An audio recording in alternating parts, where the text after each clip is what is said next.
닷새가 지났습니다. 오늘이 1월 5일인데요. 닷새 동안 평안하셨나요? 네.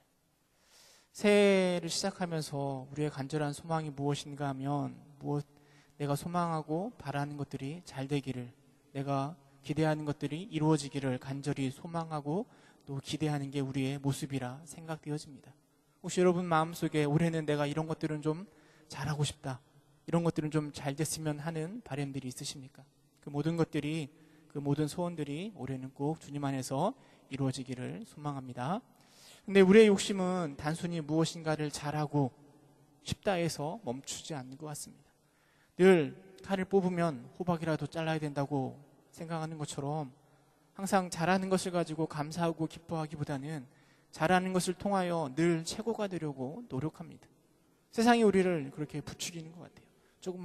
조금만 더 열심히 하면 잘하는 것으로 만족하는 게 아니라 최고가 될 수 있어, 너는 끝까지 갈 수 있어 라며 우리를 부추기고 있는 것 같습니다.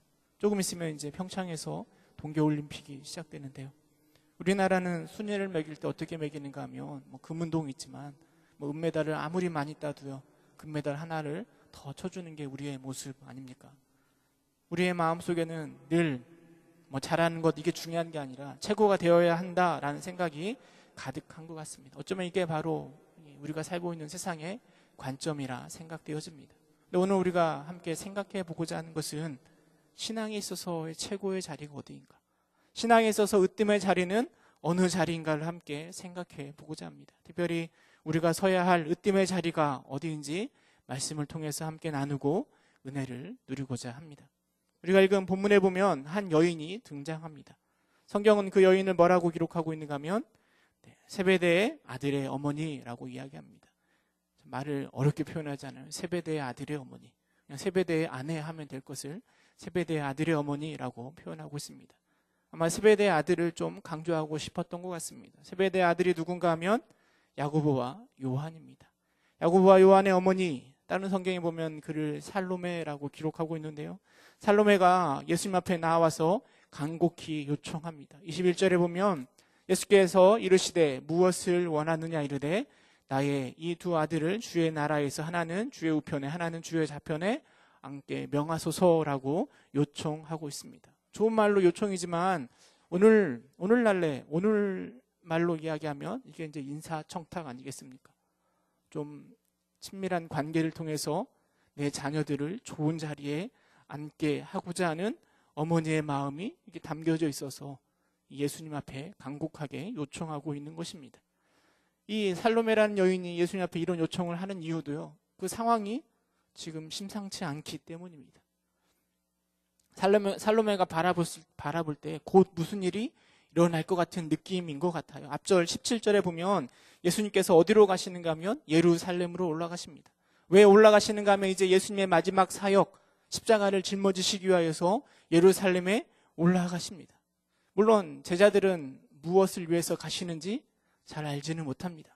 그런데 올라가면서 예수님이 뭐라 말씀하셨는가 하면 18절, 19절에 보면 대제사장에게 넘겨지고 그들이 죽이기로 결의하고 채찍질하고 십자가에 못 박게 할 것이다. 그러나 나는 제3일에 살아날 것이다 라고 말씀하고 계십니다. 우리는 물론 그 내용이 무엇을 이야기하는지, 예수님이 무슨 일을 감당하시려고 이야기를 말씀하시는지 우리는 잘 알고 있지만 당시의 제자들 또 살로메는 그 일들이 무엇인지 전혀 알지 못하고 있습니다. 단순히 그들이 기대하고 소망하는 건 무엇인가 하면 큰 변혁이 일어나기를, 과거에 다윗이 이스라엘을 강대한 나라로 만든 것처럼 예수님의 세상을 뒤집어 엎어서 로마에서부터 해방시키고 큰 나라를 이룰 정치적인 메시아를 기대하고 있는 것입니다. 살로메도 마찬가지입니다. 그런 예수님의 나라를 기대하고 있는 것이죠. 18장 28절에 보면 예수님이 이런 말씀도 하셨습니다. 18장 28절에 보면 예수께서 이르시되 내가 진실로 너희에게 이르노니 세상이 새롭게 되어 인자가 자기 영광의 보좌에 앉을 때에 나를 따르는 너희도 12 보좌에 앉아 이스라엘 12지파를 심판하리라. 아무튼 그때가 언제인지 모르겠지만 그때가 되면 너희들도, 너희 제자들도 12 보좌에 앉아서 이스라엘을 심판하시겠다라고 하신 그 예수님의 말씀을 들었을 때 제자들의 마음 가운데서는 이제 무엇인가 큰 일이 일어나고 그리고 우리가 어떤 자리에 앉아서 누군가를 심판하는 그 자리에 앉게 되겠구나라는 그런 기대감이 있었을 것입니다. 그리고 그 기대감 속에서 살로메는 발빠르게 예수님 앞에 나와서 두 아들을 좌의정 우의정 예수님의 좌편에 우편에 앉게 해달라라고 요청하고 있습니다. 더불어 살로메가 누군가 하면 예수님의 어머니 마리아와 자매 관계 아닙니까? 예수님의 이모죠. 이모가 이 살로메이고 또 살로메의 두 아들 야고보와 요한은 예수님과 사촌 관계가 되는 것입니다. 물보다 진한 혈연 관계를 통하여서 더 청탁을 예수님에게 빨리 높은 자리에 좌의정에 우의정에 앉게 해달라라고 명령해달라라고 간청하고 있습니다. 더군다나 야고보와 요한은 예수님으로부터 특별히 사랑받고 인정받던 제자들입니다. 물론 수제자인 베드로가 있지만 베드로 못지않게 야고보와 요한은 예수님께 많은 인정을 받았던 것 같습니다. 앞에 17장에 가면 어떤 일이 일어나는가 하면 변화산에 올라갈 때 예수님이 새 제자를 데리고 올라가신대요. 그때 누구를 데리고 올라갔는가 하면 베드로와 야고보와 요한을 데리고 올라가잖아요. 야고보와 요한은 12제자 중에 특별히 예수님께 더 인정받았던 제자처럼 느껴졌던 것 같습니다. 그런 여러 가지 상황 속에서 살로메를 필두로 하여 예수님의 나라, 그 나라가 이루어지면 좌편에 우편에 앉게 해달라라고 간곡하게 예수님 앞에 간청하고 있습니다. 그런 간청을 바라봤던 10명의 제자들의 모습이 24절에 기록되어 있는데요. 뭐라고 기록되어 있는가 하면 두 형제에 대하여 분이 여기거늘이라고 기록하고 있습니다. 여러분, 왜 10명의 제자들이 두 제자 살로메와 야고보와 요한의 모습을 보고 왜 분노했을까요? 예수님이 이제 십자가를 짊어지시려고 저 예루살렘에 올라가시는데 아무 생각도 없이 개념 없이 자유정 우유정 높은 자리에 앉게 해달라고 요청하는 그들을 향하여 분노한 거였을까요? 여러분, 그들은 나머지 10명의 제자들은 그 자리 역시 탐하고 있었던 겁니다. 예수님의 나라가 임하면 그 높은 자리에 좌편에 우편에 내가 앉고 싶은데 그런데 벌써 살로메와 야고보와 요한이 선수를 쳐서 그렇게 말을 하는 모습을 바라보면서 분노하고 있는 것입니다. 저 자리는 내가 앉아야 할 자리인데 왜 너희들이 나서고 있는가 질투하고 있는 것입니다. 제가 2004년도인가 5년도인가 잘 기억이 안 나는데 그때 이제 졸업을 하고 저는 될 수 있으면 신학교를 안 가려고 신대원 안 가려고 막 발버둥 치고 있었는데 이게 안 가면 안 될 것 같은 부담감 때문에 졸업하고 3월 달부터 신대원을 준비해야겠다 생각하고 전주에서 서울로 올라와서 이렇게 신대원 준비를 했던 기억이 납니다. 그리고 12월 달인가요? 신대원 들어가기 위해서 시험을 치렀는데요. 시험이 끝나고 시간이 나서 뭘 했는가 하면 신대원에 가면 100주년 기념관이 있거든요. 거기에 이렇게 기도할 수 있는 곳이 있었습니다. 거기 가서 열심히 기도했습니다. 뭐라고 제가 그때 기도했었는가 하면 잘 정확하게 내용은 안 나지만 하나님 저를 이렇게 목회자의 길로 가게 해 주실 거면 저로 하여금 정말 한국교회에서 정말 많은 일을 감당할 수 있고 많은 영혼을 나를 통하여 주님께 돌아오는 은혜가 내게 임하게 해달라라고 간절히 기도했던 기억이 납니다. 우리는 늘 이렇게 하나님 앞에 기도합니다. 어떻게 해서든지 하나님 앞에 크게 쓰임받기를 기대합니다. 여러분도 마찬가지시죠? 하나님 앞에 크게 쓰임받는 사람 되는 게 우리의 소망입니다. 뱀의 꼬리가 되기보다는 용의 꼬리가 되기보다는 뱀의 머리가 되기를 소망하고 보다 더 간절한 것, 보다 더 큰 것들을 일할 수 있기를 소망하는 게 우리의 마음입니다. 새해를 맞이하는 우리의 마음 역시 마찬가지입니다. 보다 더 큰 일, 앞에 서서 인정받을 수 있는 좋은 일들을 감당할 수 있는 게 우리의 마음입니다. 살로메와 그 두 아들의 마음도 마찬가지였을 것입니다. 보다 더 크게 쓰임받기를 소망하였을 것입니다. 그런데 예수님께서 좌의정, 우의정 하면서 막 큰 자리를 앉게 해달라고 요청하는 살로메에게 예수님이 뭐라 말씀하시는가 하면 22절에 예수님이 이렇게 이야기합니다. 너희는 너희가 구하는 것을 알지 못하는도다 라고 말씀하십니다. 지금 너희가 구하고 있는데 그 구하는 것이 무엇을 의미하는지 너희들은 전혀 알지 못한다라고 예수님께서 말씀하고 계십니다. 세상의 관점으로 세상의 일을 감당하듯이 더 큰 주의 일을 구하는 자에게 너희가 무엇을 기대하고 소망하며 기도하는지조차도 모른다라고 예수님이 말씀하시는 거죠. 제가 시험을 보면서 큰 하나님의 일을 감당할 수 있는 그런 귀한 목회자가 되어달라라고 기도하는 그 저의 모습을 지금 돌이켜보면 정말 아무것도 모르고 이렇게 기도했던 것 같아요. 그냥 주님 앞에서 내 욕심과 내 호기 가운데 더 큰 일을 해달라고 기도하였던 저의 모습들이지 않았을까 생각해 보게 됩니다. 지금 돌이켜 생각해 보면, 저의 모습을 생각해 보면 한국교회에 무슨 큰 역할을 감당합니까? 제 신앙 혼자 지키기도 힘들고 저의 가정 돌보기도 힘드는 저의 모습을 바라보게 됩니다. 근데 더 중요한 건 뭐냐면 저의 능력이 얼마나 대단한가, 이게 중요한 게 아니라요. 그렇게 기도하였던 저의 모습을 곰곰이 생각해 보면 주의 나라의 확장을 위한 간절함이 있었던 것이 아니라 그런 일을 감당해야 되는, 그런 영광의 자리를 앉아야 되는 나의 모습을, 내 욕심을 위해서 기도하고 있었던 건 아닌가 생각되어진다라는 것이죠. 알지도 못하면서 자녀들을 위하여 그 영광의 자리 좌편 우편에 앉게 해달라고 무조건 간구하는 살로메의 모습이 예수님 앞에 보다 더 큰 자리 시켜주세요, 주의 일 더 큰 거 하게 해주세요 라고 이야기는 하지만 그것들을 통하여 나를 높이고자 하는 내 욕심이 담겨져 있고, 그 살로메의 마음이 또 우리의 마음은 아닌가 생각해 보게 됩니다. 제가 새가족 공부할 때마다 이제 예화를 많이 이렇게 해서 하는데요, 거기 새가족 공부할 때 예화가 이런 예화가 나옵니다. 한 노인이요, 호숫가에서 낚시를 하는데요.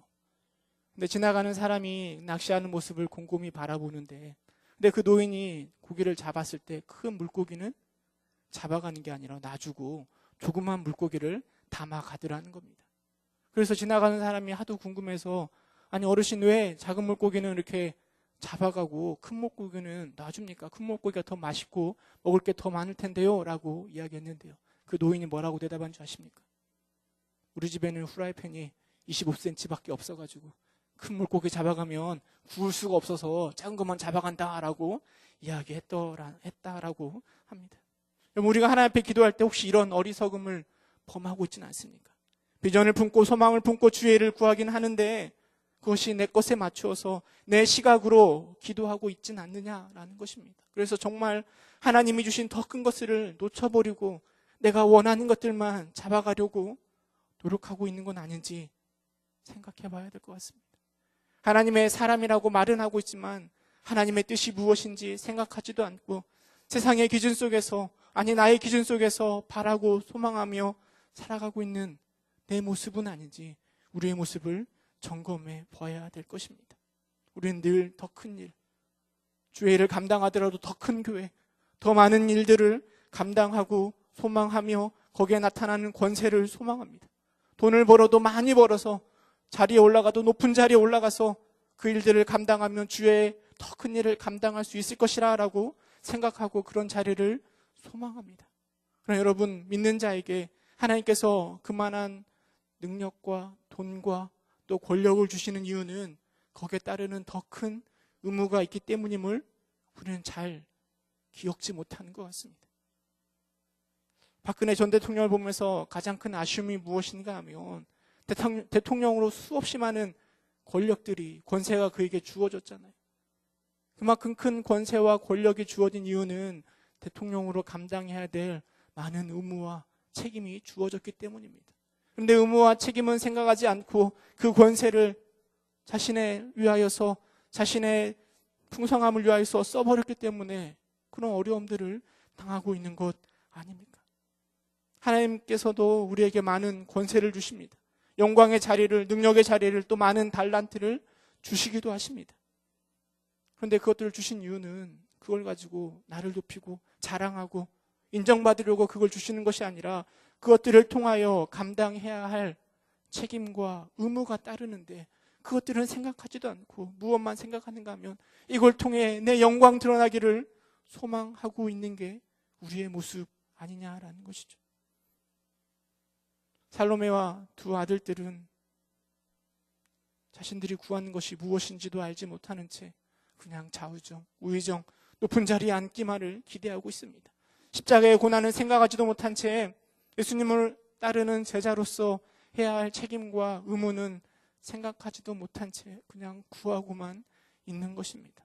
그리고는 그런 자리에, 그런 권세에 오르지 못하면 낙담하고 시험에 드는 모습들을 우리는 종종 바라봅니다. 마태복음 저 25장에 가면 어떤 비유가 나오는가 하면 달란트 비유가 나옵니다.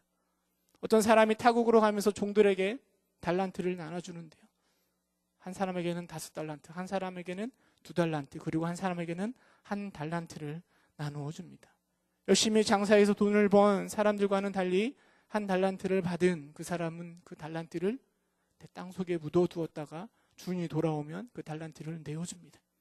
주인이 돌아와서 1달란트를 가진 그 종에게 뭐라고 책망하는가 하면 악하고 게으른 종아라고 이야기하면서 아주 혼쭐을 냅니다. 저는 이 달란트 비유를 보면서요, 이런 생각을 해봅니다. 여러분, 왜 1달란트를 가진 그 사람은 그 달란트를 땅에 묻어뒀을까요? 왜 묻어뒀을까요? 1달란트가 너무 작았을까요? 1달란트라고 하면 6천 데나리온이거든요. 데나리온이 한 사람이 하루 동안 일한 품삯이라고 하면 20년 동안 벌어야 하는 돈이 1달란트입니다. 꽤 큰 돈입니다. 근데 왜 그 돈을 가지고 은행에 맡겨두든 아니면 조금만이라도 하지 왜 그 돈을 그냥 땅속에 묻어두었을까요? 곰곰이 그 1달란트 가진 자의 입장에서 생각해보면 또 어느 정도 이해가 되는 것 같습니다. 그 사람 마음 가운데 어떤 생각이 들었는가 하면 왜 나는 1달란트만 줬을까? 아니, 저 사람은 5달란트 주고 이 사람은 2달란트 줬는데 왜 나한테는 1달란트만 줬을까 하는 마음 때문에, 그 생각 때문에 이미 마음이 상해버린 건 아닐까요? 그래서 일하고자 하는 마음도 없어져 버리고 하나님 앞에서 화가 나가지고 열등의식 속에서 그냥 땅에 묻어넣어 버린 것은 아닐까요? 근데 여러분, 우리가 기억해야 될 것이 있습니다. 5달란트를 가진 사람이나 2달란트를 가진 사람이나 하나님께서 그에게 뭐라 칭찬하셨는가 하면 동일하게 칭찬해 주셨는데요. 마태복음 25장 21절 23절이 5달란트와 2달란트에게 2달란트를 가져온 사람들에게 칭찬한 내용인데요. 그 칭찬의 내용이 동일합니다. 우리 한번 읽어볼까요? 마태복음 25장 23절 말씀 함께 읽어보도록 하겠습니다. 시작. 그 주인이 이르되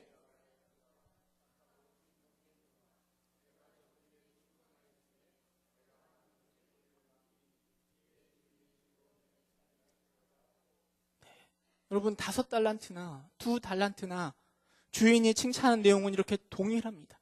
주인이 바라볼 때 중요한 건 얼마나 많은 달란트를 남겼는가, 그게 중요한 게 아니라 성경이 뭐라고 얘기하는가 하면 적은 일에 충성하였음에, 적은 일이 중요한 게 아니라 충성한 게 중요하거든요. 주인은 그 모습, 충성하는 그 모습을 바라보면서 그를 칭찬하고 네가 더 많은 것들을 감당하고 나의 즐거움에 참여하라라고 이야기하는 것입니다. 우리는 무조건 우편에는 앉아야 되고 좌편에는 앉아야 되고 못해도 3달란트는 받아야지 하는 마음이 가득 차 있지는 않습니까? 흔히 하는 말로 못 먹어도 고, 그렇게 얘기하잖아요. 그냥 무조건 앞장서고 어떻게 해서든지 더 많은 것들을 감당하려는 욕심이 오늘도 우리 안에 가득 차 있지는 않습니까? 근데 우리 예수님은 우리에게 이렇게 말씀하십니다. 착하고 충성된 종아, 내가 적은 일에 충성하였음에 내가 많은 것을 내게 맡기리니 내 주인의 즐거움에 참여할지어다. 자신이 구하는 것이 무엇인지도 모르는 살로메와 야고보와 요한에게 예수님은 다시금 으뜸의 자리가 무엇인지 설명해 주십니다. 세상의 기준 가운데 가장 앞에 서는 그 자리가 으뜸의 자리가 아니라 하나님의 기준 가운데 으뜸의 자리가 무엇인지 본문 20장 26절 27절은 이렇게 얘기합니다. 우리 20장 26절 17절 함께 읽어보도록 하겠습니다. 시작. 너희 중에는 그렇지 아니 누구든지 크고자 하는 자는 너희를 섬기는 자가 되고 너희 중에 누구든지 으뜸이 되고자 하는 자는 너희의 종이 되어야 하리라. 여러분, 으뜸이 되고자 하느냐? 종으로 섬겨라. 이것이 바로 하나님 나라의 으뜸의 자리이다라고 예수님이 세상의 기준을 가지고 높은 자리에 앉게 해달라고 하는 그들에게, 살로메에게 예수님이 말씀하십니다. 이게 바로 하나님의 기준이고 하나님을 생각하시는 으뜸의 자리입니다. 세상의 기준으로, 여러분의 생각으로 으뜸의 자리를 막 만드는 것이 아니라요, 몇 달란트인가, 내 위치가 어디인가, 이게 중요한 게 아니라 하나님 앞에서 다른 사람은 나보다 더 낮게 여기며 늘 섬기는 자리, 그 자리가 바로 으뜸의 자리라고 말씀하십니다. 그럼 예수님께서 더불어 이렇게 말씀하십니다. 예수님이 이 땅에 오신 이유를 뭐라고 설명하시는가 하면 20장 28절에 이렇게 이야기하고 있습니다. 인자가 온 것은 섬김을 받으려 함이 아니라 도리어 섬기려 하고 자기 목숨을 많은 사람의 대속물로 주려 함이라 라고 예수님이 말씀하고 계십니다. 예수님이 이 땅에 오신 이유는 높은 자리에 앉아서 세상을 호령하고 세상을 심판하러 오신 것이 아니라 대속물로 자기 목숨을 내놓기 위하여 죽으려고 이 땅에 오셨다라는 것입니다. 그리고 예수님은 죽기까지 순종하셨고요, 하나님은 그렇게 순종한 예수님을 지극히 높이셨고 모든 이름 위에 뛰어난 이름을 주셨고, 그리고 모든 무릎이 예수의 무릎에 꿇게 하시며 으뜸의 자리로 올려주셨습니다. 여러분, 이것이 바로 으뜸의 자리 아니겠습니까? 세상의 창조주이고 주관자이시며 심판자이신 예수님이 자신을 대속물로 가장 비천한 자리로, 섬기는 자리로 오셨다라는 것, 이것이 바로 으뜸의 자리이고 우리가 앉아야 될 으뜸의 자리라 생각되어집니다. 올 한 해 으뜸의 자리를 많이 구하시는데요, 세상의 관점에서 으뜸의 자리가 아니라 주님이 말씀하시는 이 으뜸의 자리를 앉으시는 여러분 되시기를 주님의 이름으로 축원합니다. 네, 제가 이렇게 으뜸의 자리에 예수님처럼 더 낮은 자리로, 더 섬기는 자리로 나아가라라고 권면은 드리지만 사실 저의 말에 힘이 없는 것 같습니다. 왜냐하면 저조차도 그 으뜸의 자리, 그 섬기는 자리에 가지 못하거든요. 아무리 생각해도 예수님처럼 그 대속물의 자리에 앉는 게 가능할까 하는 생각이 자꾸만 듭니다. 그래서 본문을 묵상하면서 또 한 가지 더 적용시켜 볼 수 있는 건 무엇인가 하면, 여러분, 이 세상의 관점에서 바라볼 때 대속물로 죽어야 하는 것만큼 비천하고 또 천한 일이 없는 것 같습니다. 생각해 보세요. 누군가를 위하여 죽어야 한다. 이 자리만큼 비천한 자리가 어디 있겠습니까? 그런데 예수님께서는 하나님의 아들이시고 세상의 창조주신 예수님께서는 그 자리에 오셨고 그 자리에서 순종하셨다라는 것입니다. 예수님을 따르는 우리도 이 모습을 배워야 될 것 같습니다. 세상에 아무리 천하고 작은 일이라고 생각될지라도, 여겨질지라도 예수님이 그 자리에 충성하시는 것처럼 우리가 또한 그 자리에 충성하는 것이 바로 으뜸의 자리 아닐까요? 물론 예수님처럼 나를 대속물로 바치고 나를 정말 섬기는 자리, 종의 자리로 나아가는 것도 으뜸의 자리이지만, 내게 주어진 그 수많은 사소한 일들 가운데 충성하는 그 자리가 또한 으뜸의 자리 아닐까요? 너무 큰 일, 다른 사람이 할 수 없는 엄청난 일을 감당하기보다는 내게 주어진 그 삶 속에서 내가 할 수 있는 적은 일이지만 우리 예수님이 대속물의 그 사역을 충성스럽게 담당하셨던 것처럼 올 한 해 여러분에게 주어진 그 일들을 충성스럽게 담당하실 때 여러분, 그 자리가 바로 으뜸의 자리가 될 것입니다. 어떤 목사님이 이렇게 말씀하시더라고요. 신자의 하루하루는 영웅의 업적보다 귀하다. 2018년을 시작하면서 우리는 많은 중요하고 또 여러 가지 많은 계획들을 계획하고 계획들을 실천하는 게 참 중요합니다. 특별히 예수님처럼 섬기는 자리에 앉는 것도 너무나 중요하죠. 그러나 더 중요하다고 생각하는 건 아주 사소한 일에 충성하는 것이라 생각되어집니다. 여러분, 다윗과 같은 영웅은 한 명이면 족합니다. 우리에게 메시아 되신 예수 그리스도는 한 분이면 족합니다. 다윗 한 사람은 온 이스라엘의 축복이 되었습니다. 그 한 분, 그 영웅 한 사람이면 모든 사람이 다 만족할 수 있습니다. 그러나 모두가 가져야 될 것은 각자의 삶 속에서, 사소한 일상 속에서 성실히 하나님을 바라고 또 충성하고 인내하고 겸손하게 남을 위하여 남을 섬기는 그 마음을 실천하는 것 아니겠습니까? 그럼 하나님은 그런 자를 기뻐하실 것입니다. 그래서 적은 일에 충성함으로 하나님이 더 많은 일을 맡기시고, 그리고 하나님의 즐거움에 참여하는 자가 바로 여러분 되시기를 주님의 이름으로 축원합니다. 함께 기도하겠습니다. 은혜가 풍성하신 하나님, 우리가 주님 앞에 주의 일을 감당하고자 할 때 늘 세상의 기준으로 하나님 더 큰 일, 더 앞에 설 수 있는 일, 나를 드러낼 수 있는 일들을 소망하고 있지는 않습니까?